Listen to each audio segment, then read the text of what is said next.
Hello hello. I hope you all are doing very well. कैसा चल रहा है मौसम? अब तो मैं बार बार मौसम की बात करूंगी। यहाँ पे मौसम इतना अच्छा लग रहा है ना, इतना बाहर बैठना धूप में बहुत ही अच्छा लग रहा है। जो स्नो है वो ऑलमोस्ट मेल्ट हो गई है और टेम्परेचर अब पॉजिटिव में, और आने वाले दिनों में जो टेम्परेचर है वो पॉजिटिव में नहीं डबल डिजिट में रहने वाला है। That's like amazing news for all the Canadians. हमारी आउटडोर लाइफ की फिर से स्टार्टिंग हो गई है, हमारे पिकनिक्स की स्टार्टिंग हो गई है। ये जो लास्ट वीकेंड रहा है बहुत अच्छा रहा, हमने बहुत सारा टाइम बाहर स्पेंड किया। हम लोग पिकनिक करने गए, बाहर घूमने गए, वीकेंड पे हम लोग डे आउटिंग करके आए। बहुत ही अच्छा लगा, बहुत ही अच्छा लगा। मतलब 4-5 महीने बिल्कुल स्नो देख के बिल्कुल ऐसे हो जाते हैं ना, ऊब जाते हैं। बिल्कुल ऐसा लगता है कि बस अब बहुत हो गया है, अब थोड़ी सी ग्रीनरी आ जाए तो अच्छा लगेगा। तो आज मैं आपको लेके चलती हूँ और दिखाती हूँ यहाँ पे किस किस तरह के घर होते हैं, और उसके साथ मैं आपको ये भी बताऊंगी कि उनकी जो कॉस्ट है वो कितनी रहती है। जो उनका यदि मंथली रेंट पे यदि आप लेने के बारे में सोचते हैं तो उनका क्या रेंट पड़ता है। ऑल्दो मैं आपसे रेंज शेयर करूंगी, मगर वो रेंज जो है वो भी डिपेंड करता है कि आप कौन सी सिटी में ले रहे हैं। लाइक ऑब्वियसली जब आप छोटे शहरों में जाते हैं या फिर तो वहाँ पे ऑटोमेटिकली जो रेंट की रेंज है या जो कॉस्ट है वो कंपैरेटिवली कम होती है। और यदि आप बड़ी मेट्रोपॉलिटन सिटीज में जा रहे हैं, बिजी सिटीज में जा रहे हैं, जैसे टोरंटो हो गया, वैंकूवर हो गया, तो ऑब्वियसली वहाँ पे जो चीज़ें हैं वो ज़्यादा एक्सपेंसिव साइड में रहेंगी। बट जो फिगर मैं आपसे शेयर करने वाली हूँ इस वीडियो में about the cost, rent and other things, ये मैंने काफ़ी सारी वेबसाइट पे जाके रिसर्च करा है और उन सब का एवरेज निकालने के बाद में और एक रेंज प्रिपेयर करी है। सो चलिए शुरू करते हैं इस वीडियो को। एंड मेरी आज बहुत अच्छी वॉक होने वाली है, ड्राइव पे मैं निकलूंगी, बिल्कुल आपको अलग अलग तरह के घर दिखाऊंगी, उनके बारे में इंफॉर्मेशन शेयर करूंगी। चलिए ठीक है, then without any further delay let's get started.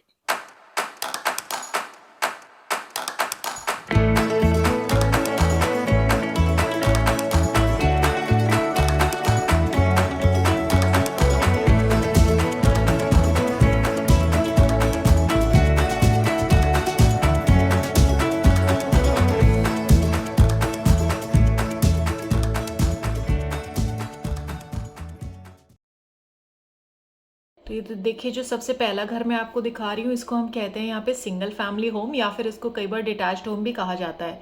तो इसकी ये स्पेशलिटी होती है कि इसकी किसी भी जो वॉल है उसको आपको शेयर नहीं करना पड़ता है। आपके घर जो है वो चारों तरफ से ओपन रहता है, उसमें चारों तरफ विंडोज़ भी हो सकती हैं, डिपेंड कि कौन सा डिज़ाइन है, क्या बिल्डर ने बनाया। बट ज़्यादातर जितने भी सिंगल फैमिली होम्स होते हैं इनमें 3 फ्लोर्स होते हैं। एक होता है बेसमेंट, ग्राउंड फ्लोर और आपका फर्स्ट फ्लोर। तो यहाँ पे ये कॉन्सेप्ट है कि जितने भी बेडरूम्स हैं, जो मेन फुल बाथरूम्स वगैरह हैं, वो सारे आपके फर्स्ट फ्लोर पे रहते हैं। That is like your private area.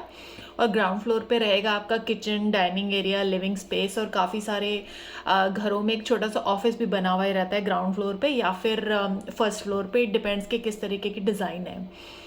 तो क्या होता है कि जितना ज़्यादा बड़ा घर है काम भी उतना ही ज़्यादा हो जाएगा। तो और उसके अलावा जो भी लोग उस घर में रह रहे हैं उनकी पूरी रिस्पॉन्सिबिलिटी होती है कि आपके बैक यार्ड में और आपके फ्रंट यार्ड में जो घास है वो एकदम वेल मेंटेन्ड है, वहाँ पे वीड वगैरह ज़्यादा नहीं उगी हुई है, और किसी भी तरीके का कुछ भी यदि गंदगी वहाँ पे नहीं फैली हुई है। This is like totally your responsibility जो भी उस घर में रह रहे हैं। यदि अड़ोसी पड़ोसी ने शिकायत करी तो सिटी वाले आपके घर के ऊपर जो भी रेजिडेंट उसमें रह रहे हैं उन पे फाइन लगा देंगे। इस तरीके के घर जो होते हैं इनमें जो बेडरूम्स हैं वो यूजुअली 2 to 4 बेडरूम्स के करीबन होते हैं। बट काफ़ी सारी जगह पे थोड़ा आप आउटस्कर्ट्स वगैरह में जाएंगे तो 5 to 6 बेडरूम साइज़ के भी सिंगल फैमिली होम में इजीली मिल जाते हैं, डिटैच होम जिसको हम कहते हैं। इसकी एक और अच्छी ये बात है कि यहाँ पे आपको स्पेस बहुत मिल जाती है। मतलब यदि आपके घर में छोटे बच्चे हैं तो उनको खेलने के लिए बहुत सारी स्पेस मिल जाएगी। बेसमेंट इनमें नए घरों में तो अनफिनिश्ड ही आता है, सिर्फ वॉल्स और ऐसे ही बिल्कुल सीमेंट की फ्लोरिंग रहेगी। मगर जो थोड़े पुराने घर होते हैं, आप सेकंड हैंड खरीदते हैं या रेंट पे रह रहे हैं जो काफ़ी टाइम पहले बना हुआ है, तो ज़्यादातर घरों में लोग अपना बेसमेंट उसमें फिनिश करा लेते हैं लेटर ऑन जाके। डिटैच्ड होम्स को यदि आप रेंट पे लेने जा रहे हैं तो उसकी जो रेंज पड़ती है that is somewhere between $2,400 per month से लेके करीबन $3,500 पर मंथ। ज़्यादा पॉपुलेटेड सिटीज़ है वहाँ पे जाके आप देखेंगे तो ये इनका जो रेंट है वो थोड़ा हायर साइड में होगा। सो ये जो पर्टिकुलर टाइप का घर है ये यहाँ का I can say the most expensive घर होता है। और इसकी कॉस्ट जो है वो आज की डेट के हिसाब से बात करें, ऑल्दो यहाँ का जो मार्केट है रियल स्टेट का उसकी तो बहुत बुरी हालत है। डिमांड इतनी ज़्यादा है और सप्लाई कम है, तो ऑटोमेटिकली घरों के प्राइस बहुत ज़्यादा ऊपर चढ़े हुए हैं। मगर इस तरीके का घर कहीं पे भी आपको 1 मिलियन से कम तो नहीं मिलेगा। तो मान लीजिए मतलब 10 लाख कैनेडियन डॉलर मिनिमम तो इसके लिए स्पेंड करना ही करना पड़ेगा if you planning to buy any detached house in Canada.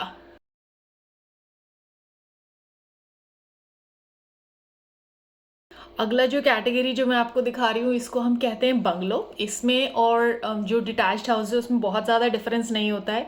इसकी भी कोई भी वॉल जो है आप अपने किसी भी नेबर से शेयर नहीं करते हैं। आपके पास में काफ़ी सारी स्पेस होती है बैकयार्ड में, फ्रंट यार्ड में। जो जो मेन डिफरेंस इसमें और डिटैच्ड हाउस में होता है, जिसको हम सिंगल फैमिली होम भी कहते हैं यहाँ पे, उसमें ये होता है कि इसमें आपका जो सारे बेडरूम्स हैं वो भी ग्राउंड फ्लोर पे ही होते हैं। इसका आप ध्यान से देखेंगे तो सिर्फ एक ही फ्लोर है और इसमें बेसमेंट भी दिया हुआ रहता है। सो यहाँ पे मेनली जो बंगलोज हैं वो लोग प्रेफर करते हैं, जो भी लाइक जैसे सीनियर्स हैं उनको लगता है कि एक टाइम के बाद में, एक एज के बाद में उनको सीढ़ियाँ चढ़ने में प्रॉब्लम होती है, तो वो लोग अक्सर बंगलोज परचेज करते हैं या फिर वहाँ पे रेंट पे जाके रहते हैं। या फिर यदि किसी को एसेसिबिलिटीज़ के इशू हैं या फिर उनको व्हीलचेयर एक्सेस चाहिए और सीढ़ियाँ चढ़ने में प्रॉब्लम होती है, तो वो लोग भी बंगलो लेना ज़्यादा प्रेफर करते हैं। बंगलो की जो डिज़ाइंस होती हैं उसमें मोस्टली 2 to 3 बेडरूम्स होते हैं ग्राउंड फ्लोर पे, प्लस आपका डाइनिंग, किचन और लिविंग एरिया तो रहता है। यहाँ पे भी जैसे सिंगल फैमिली होम में भी आपको ईजिली 2 to 3 गराज मिल जाते हैं, बंगलों में आपको 2 गराज और 3 गराज के ऑप्शंस ईजिली यहाँ पे मिल जाते हैं। अगेन यहाँ पे भी आपको सारा जो आपका बैकयार्ड है, फ्रंट यार्ड है, उसकी पूरी की पूरी मेंटेनेंस, जो वहाँ की क्लीन अप जो आपको करके रखना है, अपने लॉन को मेंटेन करके रखना है, वो सारा काम उसके रेजिडेंट्स की रिस्पॉन्सिबिलिटी रहती है। इसकी जो रेंट की रेंज है वो वेरी करती है between 2000 Canadian dollars to 3000 Canadian dollars per month. और इसकी कॉस्ट की बात करें तो ये भी सस्ता तो नहीं है, मगर आराम से 9 लाख कैनेडियन डॉलर्स या उसके ऊपर की इसकी रेट पड़ती है।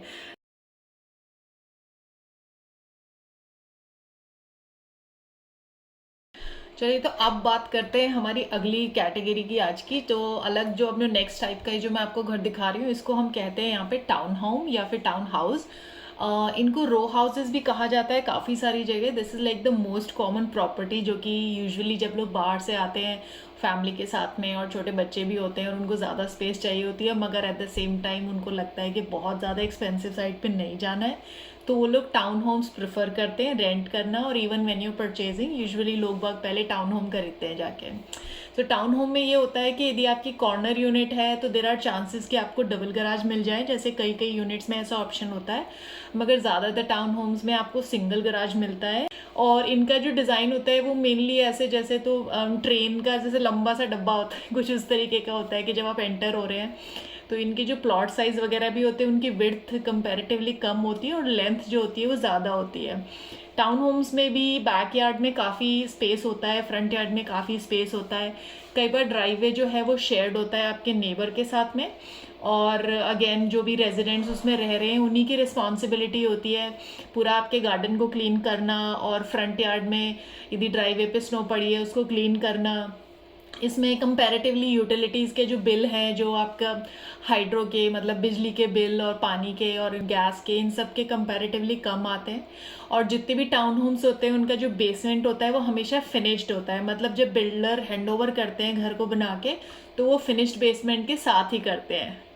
इनकी जो कॉस्ट है वो करीबन पड़ती है 7 lakh Canadian dollars and above, और डिपेंड करता है कि कैसी लोकेशन है, कौन सी सिटी में आप देख रहे हैं, अकॉर्डिंगली जो कॉस्ट वेरी करती है। बट मिनिमम इससे नीचे तो आज के डेट में कहीं पे भी नए टाउन होम या पुराने टाउन होम्स अवेलेबल नहीं है। रेंट की बात करें तो करीबन इसकी जो स्टार्टिंग होती है वो होती है 2000 कैनेडियन डॉलर्स पर मंथ के साथ में, और उसके ऊपर $1000 का वेरिएशन मान लीजिए depending on the location and the city. इसमें जो बेडरूम्स होते हैं वो मोस्टली होते हैं बिटवीन 2 to 4 बेडरूम। बहुत रेयरली ऐसा होता है कि वहाँ पे टाउन हाउस में आपको ऊपर अलग से लॉफ्ट भी मिल जाए अपार्ट फ्रॉम द बेडरूम्स, मगर ग्राउंड फ्लोर पे काफ़ी हद तक आपको एक सेपरेट ऑफिस आज के जो नए जो घर बन रहे हैं उनमें ज़्यादातर में टाउन हाउस में अवेलेबल होता ही होता है। इसमें कंपैरेटिवली जो आपका लिविंग स्पेस है और जो डाइनिंग एरिया है वो थोड़ा सा श्रिंक्ड होता है, और किचन के सामने एक छोटा सा एरिया होता है जिसको हम बोलते हैं नुक। टाउन होम्स का भी जो स्ट्रक्चर होता है वो मोर और लेस डिटैच्ड हाउसेस के जैसे ही होता है। इसमें जितने भी बेडरूम्स हैं वो ऊपर रहते हैं फर्स्ट फ्लोर पे, और ग्राउंड फ्लोर पे आपका डाइनिंग एरिया, लिविंग एरिया और किचन मेनली रहता है।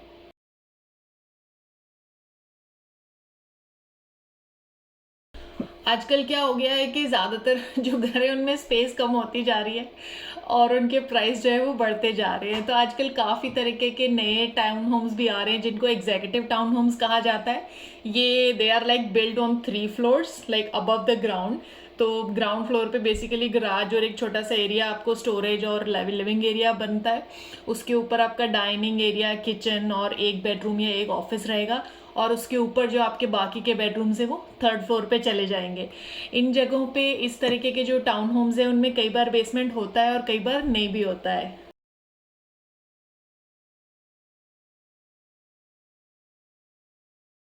चलिए अब बात करते हैं अपार्टमेंट्स की, जिसको यहाँ पे हम कहते हैं कॉन्डोमिनियम। तो कॉन्डो जो टर्म है वो यूज़ करी जाती है, जिसको इंडिया में यूजुअली हम लोग बोला करते थे फ्लैट। सो जो कॉन्डोज होते हैं they are very common among all the newcomers. यहाँ पे जब आप लोग आते हैं तो स्टूडियो अपार्टमेंट या 1 BHK कॉन्डो या 2 BHK condor is the most short property. Reason being कि उसका जो रेंट है या उसकी जो कॉस्ट है जो वो कंपैरेटिवली कम होती है, और वो स्पेस कम होती है, वहाँ पे मेंटेनेंस कम होती है, आपका यूटिलिटी का बिल कम आता है, and at the same time जो रेजिडेंट्स हैं उसकी रिस्पॉन्सिबिलिटीज़ जो मेंटेनेंस की या बाहर की प्रॉपर्टी का सारा क्लीन अप करना और ये सब वो कंपैरेटिवली कम होता है। तो कॉन्डोज और जो ये अपार्टमेंट्स या फ्लैट जिसको हम कहते हैं, ये बड़े सिटीज़ में तो आपको बहुत सारे ऑप्शंस मिल जाएंगे, मगर कंपैरेटिवली आप मीडियम या छोटे साइज़ के सिटी में जाएंगे तो वहाँ पे आपको बहुत ज़्यादा हाई राइज बिल्डिंग्स देखने को हो सकता है ना मिले। तो कॉन्डो की यदि रेंट की बात करें तो डिपेंड्स ऑन द लोकेशन। यदि आप 1 BHK टाइप लेते हैं कहीं पे भी जाके तो कम से कम आपको $1000 पर मंथ तो रेंट उसका लगेगा ही लगेगा यहाँ पे, प्लस यूटिलिटीज़। कॉन्डो में एक और कॉस्ट इन्वॉल्व होती है जो कि बाकी घरों में नहीं इन्वॉल्व होती है, उसको हम कहते हैं कॉन्डो फी, और सिंपल वर्ड्स में बात करें तो मेंटेनेंस फी। यहाँ पे काफ़ी सारे कॉन्डोज में बालकनीज भी आती हैं।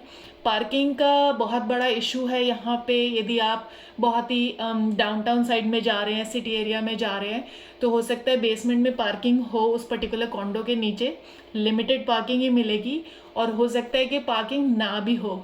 दैट डिपेंड्स, मतलब ज़रूरी नहीं है कि सभी कॉन्डोज के साथ ये प्रॉब्लम हो, मगर कई कई जगह होती है।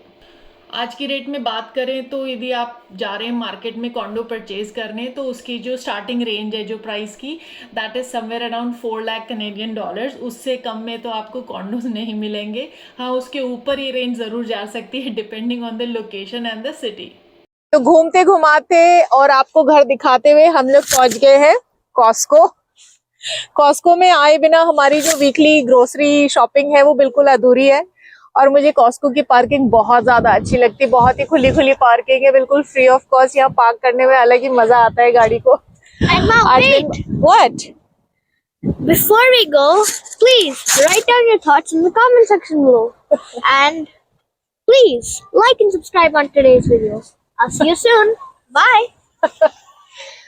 तो रणवी के कहे अनुसार अपने थॉट्स कमेंट सेक्शन में लिख के मुझे जरूर बताइएगा कि आपको कौन सा घर सबसे अच्छा लगा। यदि आपको खरीदने की बारी आती है या फिर आपको रेंट पे भी रहना है तो किस तरीके का घर आप लेंगे, और उसके साथ साथ ये जरूर मेंशन करेगा कि क्यों है वो बहुत ज्यादा इम्पोर्टेंट है।